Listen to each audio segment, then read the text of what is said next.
Hi, I'm Angela Candola, your Deputy Police and Crime Commissioner for Nottinghamshire and lead for tackling violence against women and girls. Here in Nottinghamshire, we are doing everything we can to ensure victims of stalking are given the help and support they need to recover from the trauma of being stalked. Stalking is a crime in England and Wales and is described as a pattern of unwanted and persistent behaviour that is motivated by a fixation or obsession and causes a victim to suffer alarm, distress or fear of violence.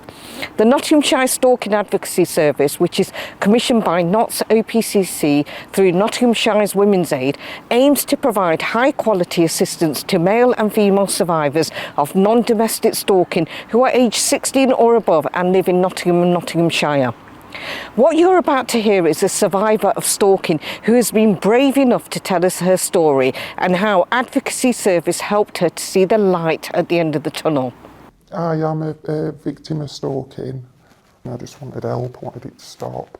I was ready for giving in if it weren't for my advocate. There's a high likelihood that I'd be dead. I were sort of thinking it's just not going to stop until worst happens to me.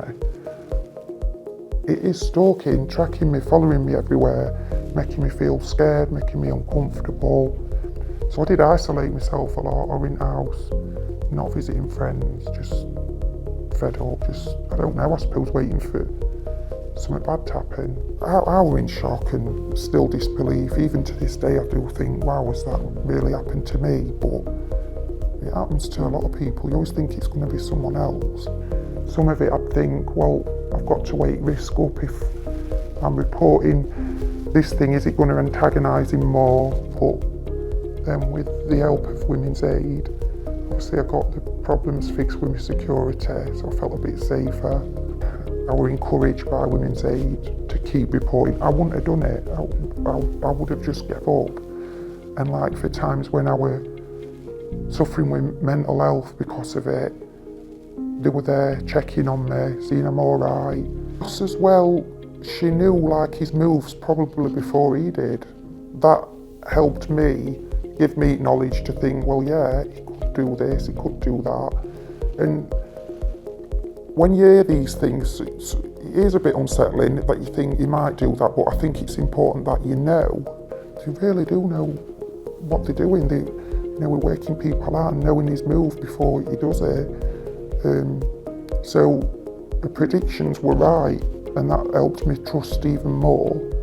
Without that, I could have kind of walked into, just done my normal thing, walked at sunbed, and he'd have been there. But because this lady's sort of preempted what he's going to do, then that's helped keep me safe. Yeah, I think he would keep going until something really bad happened. So I do, I owe her my life, I do. And my two daughters are so grateful for my advocate's help, so securing my home, giving me heads up on what they're going to do next. If I ever come across anybody that were going through the same thing as me, I would be badgering them to talk to Women's Aid,